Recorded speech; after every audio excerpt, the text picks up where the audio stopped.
मैंने PhD scholarship win किया था ऑस्ट्रेलिया से, तो फिर मैं 2014 में माइग्रेट किया, वहाँ पे पीएचडी कंप्लीट किया। पीएचडी में मेरा मेन टॉपिक था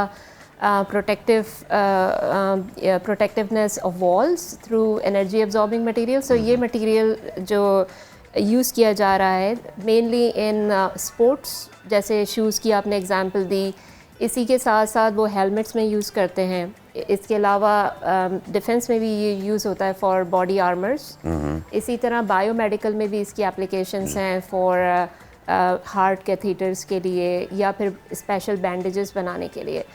तो इंस्पायर होके मैंने इस पे काम किया कि अगर इसको सिविल इंजीनियरिंग में किसी तरीके से अप्लाई किया जा सकता है या नहीं। So I started in my PhD और मैंने इसको अप्लाई किया theoretically as well as practically कि अगर वॉलिंग स्ट्रक्चर्स को महफूज करना हो हाई फोर्सेस के लिए तो इसको किस तरीके से अप्लाई किया जा सकता है। रिसेंटली आफ्टर पीएचडी मैं वहीं पे मुझे लेक्चरशिप की पोजीशन ऑफ़र हुई, तो फिर मैं वहाँ पे लेक्चरर हूँ और अभी रिसेंटली सीनियर लेक्चरर की पोजीशन पे आई। और इसके बाद उन्होंने ही मुझे सपोर्ट किया कि आप इसको डेवलप करें। तो अभी मैंने स्मॉल स्केल पे ये ज्योमेट्रीज़ डेवलप की, इसको 3D प्रिंट किया, उसके बाद इसको टेस्ट किया।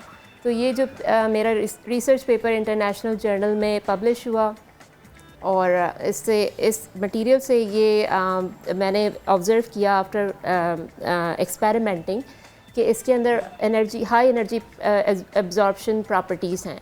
इसका मतलब ये है कि और ये काउंटर एक्टिव मटेरियल है, जैसे कि नॉर्मली वुड है या कंक्रीट है या स्टील है, उसको अगर फोर्स अप्लाई की जाए तो वो एक्सपेंड होता है अगर आप उसको कंप्रेस करें।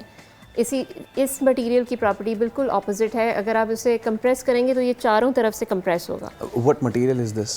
इसका जो साइंटिफिक नेम है इट्स कॉल्ड ऑक्जेटिक मटेरियल। ओके।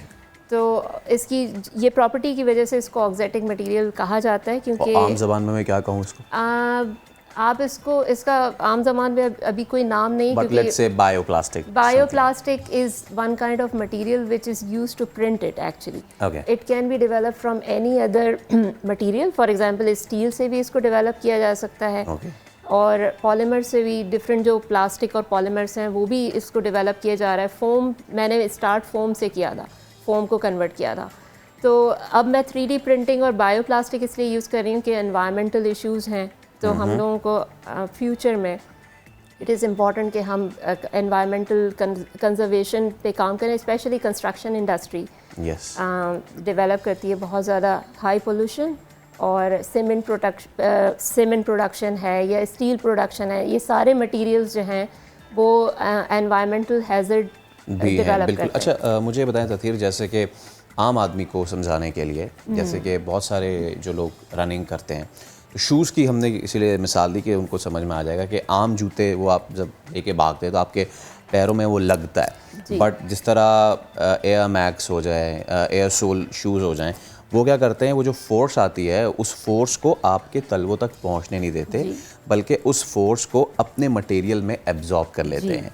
ये एक छोटी सी मिसाल थी। इस मिसाल को आपने मैग्नीफाई कर दिया टू द एक्सटेंट कि वो अब आप उससे बिल्डिंग कंस्ट्रक्ट भी कर सकते हैं।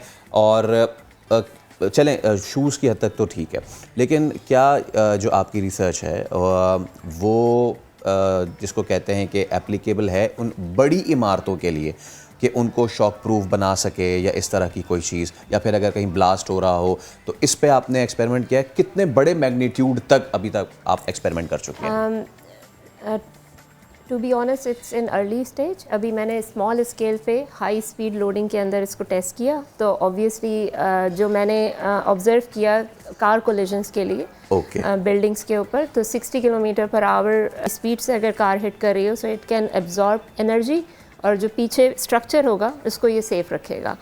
इन फ्यूचर मुझे ब्लास्ट लोडिंग के लिए इसको टेस्ट करना है, इसी तरह अर्थक्वेक लोडिंग के लिए इसे टेस्ट करना है। तो इट्स इन इनिशियल स्टेज, लेकिन जो प्रॉस्पेक्ट्स हैं, रिजल्ट्स हैं, वो बहुत एनकरेजिंग हैं, और फ्यूचर में मैं इसको फर्दर डेवलप करूँगी फॉर बिगर स्ट्रक्चर्स और उसकी प्रोटेक्शन के लिए। सो ये material basically it's like a reinforcement. जैसे हम कंक्रीट के अंदर स्टील प्रोवाइड करते हैं, तो उस स्टील को हम रिप्लेस कर सकते हैं इस स्ट्रक्चर से, और इस स्ट्रक्चर के अंदर कैपेबिलिटी है कि ये एनर्जी को एब्जॉर्ब कर सकता है, which is develop through earthquake या फिर कार कोलिजन्स या ब्लास्ट एनर्जी। तो from initial research it is expected that it will work. और आपकी इनिशियल रिसर्च जो है उसने इतनी पजीराई हासिल कर ली है